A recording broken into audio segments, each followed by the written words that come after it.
Nandito po tayo ngayon sa probinsya ng Laguna kung saan nakasalalay ang seguridad ng mga tao sa newly appointed Provincial Director, Police Senior Superintendent Pascual Muñoz.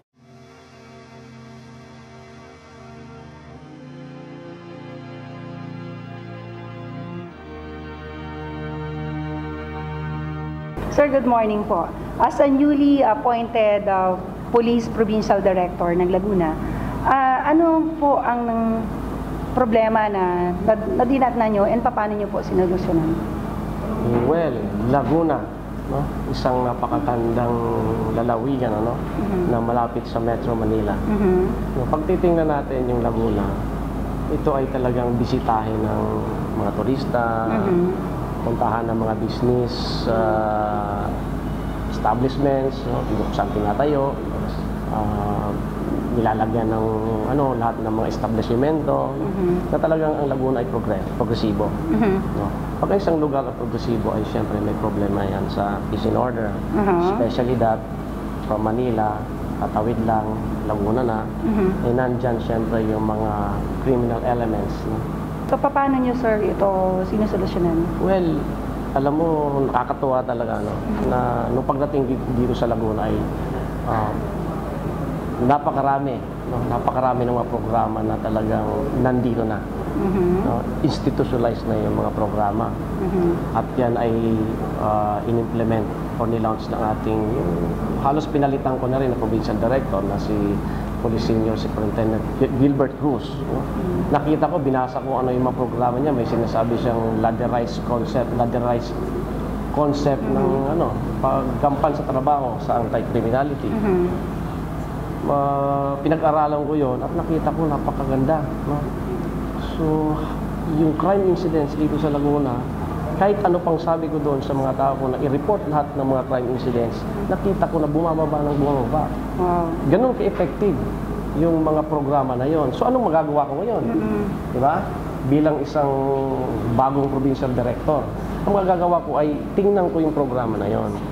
No? Ano pa ba ang pwede kong idagdag? Ano pa ba ang pwede kong improve sa programa na yon? Ngayon, ano pang programa na pwede ko namang ilagay para lalong ma-enhance yung ating paggampan sa aming mga trabaho? So, kagaya niyan, nakita ko na kailangan namin enhance yung skill ng aming police, no? Sa pagputok. No? Kasi siyempre, pag may mga insidente, halimbawa may mga shootouts, kailangan marunong at confident ang mga pulis sa pagputok. So nag-implement ngayon ako ng Upland Pistolero. Ang Laguna, isa sa meron dito tayong malalaking eskwelahan. So paano natin, sir, napoprotektahan yung mga estudyante? Well, isa ito sa mga concern natin, no? Yung estudyante na kailangan araw-araw sa pagpasok nila, sa pag-uwi, safe sila, no? Nagkaroon kami lately, sabihin na natin nung March, na nung pag-upo ko na Provincial Director ng Laguna, ay nakita ko na may problema tayo sa UPLB, okay, sa Los Baños. So nakipag-usap tayo doon, maigi sa UPLB management, at saka kumuha tayo ng isang NGO na tutulong sa atin, yung PEACE. No? Yung PEACE na yun, binuo natin yon. Nag-usap-usap tayo hanggang sa magkaroon tayo ng launching ng UPLB ko, bantay ko. So, ang member nun, sir, ay mga taga-UP rin? Yes, yung management ng UP, no? Yung Los Baños PNP, yung Peace Incorporated, isang NGO yan, na nagtuturo ng mga safety procedures sa mga estudyante, sa mga gwardiya sa UP. So nakikita natin sa ngayon na effective, no? Effective yung UPLB ko, bantay ko. So iniisip din namin na bakit hindi namin ito pwedeng i-duplicate sa ibang mga eskwelahan.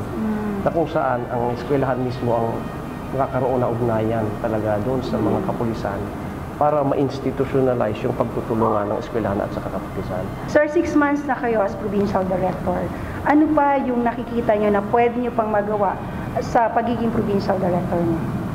Well, ang nakikita ko pwede namin gawin dito bilang aming mission or vision ay yung suportahan ang lahat ng mga adhikain ng provincial government. No?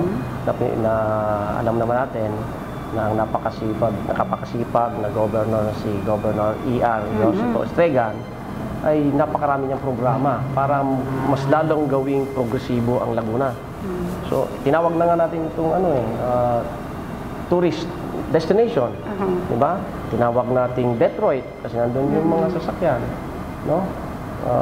At kung ano-ano pa ang naiisip niya na pwedeng itawag sa Laguna para makita natin na talagang competitive ito pagdating sa progreso. So yun, lahat ng kapulisan natin ay improve natin lahat ng capabilities. Pagbubutihin pa natin yung mga operational plans natin para magampanan namin ang tungkulin at ma-assure natin sa local government na kamay nandito hanggang sumuporta sa kanilang mga adhikain, mga programa. For the peace and order here in Laguna, headed by Police Senior Superintendent Pascual Munoz, we give thumbs up.